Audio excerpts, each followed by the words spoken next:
This is the Ottawa Senators Outlook. Here is your host, Jack Henry. Hello everybody, welcome to the Ottawa Senators Outlook. I'm your host, Jack. This is my recap reaction to the Jets game, so let's get right to it. So, to the surprise of absolutely nobody, the Ottawa Senators will lose this game to the Jets by a final score of 4-1. So, in the first period, Cole Perfetti scores to make it 1-0 Winnipeg, and then Mason Appleton scores to make it 2-0 Winnipeg. I believe those were 2 goals on the first 3 shots for Winnipeg as well. So, not a good start for the Senators, and that's all you get after the first period. It's 2-0 Winnipeg. In the second period, Kyle Connor scores his 31st of the year to make it 3-0 Winnipeg, and then Thomas Chabot scores to make it 3-1, and that's all you get after the second. So we're still down by 2 goals after the second period. But then in the third period, Mark Scheifele with his 33rd, which was an empty netter, and that's your final score, 4-1. So the goaltending matchup was Connor Hellebuyck versus Linus Ullmark. So Hellebuyck stopping 24-25 for a .960 save percentage. Ullmark stopping 35 of 38 for a .921 save percentage. So Ullmark, who didn't look spectacular in this game, still coming up with over a .900 save percentage. That's how much he was peppered with shots against the Jets here. So obviously the Jets had 39 shots. One of the goals was obviously an empty netter. So 39 shots for the Jets and 25 for the Senators. Again, Winnipeg is one of the best teams, if not the best team in the league. They're up there with the Washington Capitals.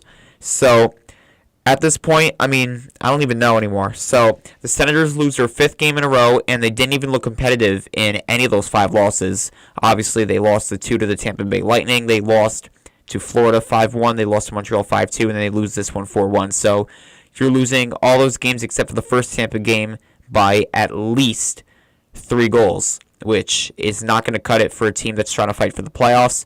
With the loss, the Senators dropped to 29-25-4, so they are still at 62 points.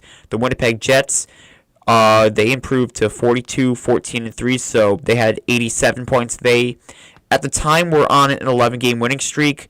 They have a game against the Nashville Predators, so whether they win that and win their 12th straight, or they lose to Nashville and their 11-game winning streak gets snapped, I am not 100% sure because I'm recording this during the game, and they were losing 2-1 last time I checked. So we'll see what happens in that game. But anyways, for the Senators, they got to figure it out.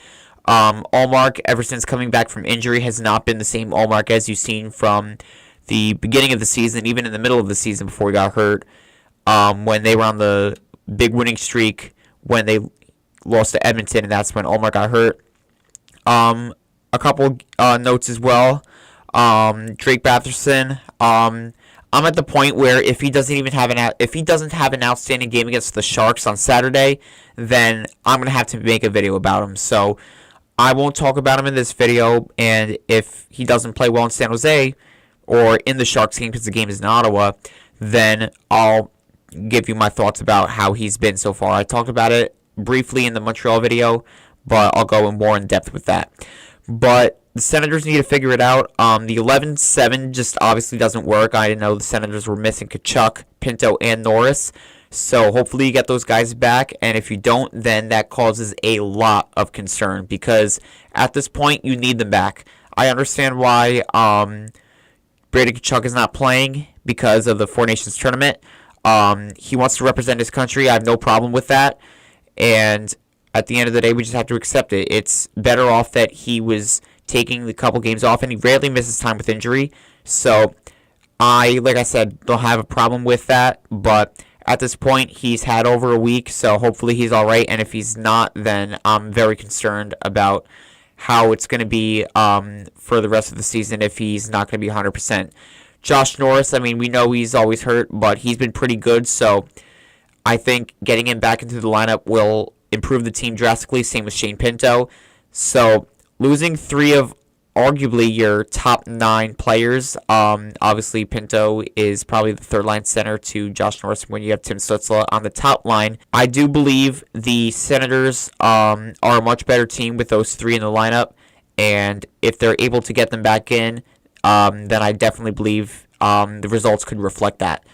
So all you got to do at this point is hope for the best. The Senators are out of a wildcard spot. Detroit still maintains one, and the Columbus Blue Jackets are currently in. They are 4 points ahead right now of the Senators.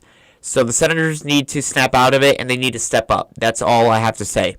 So they have a game against the San Jose Sharks on Saturday. I will have a preview for that coming out on Saturday at midnight, so be on the lookout for that.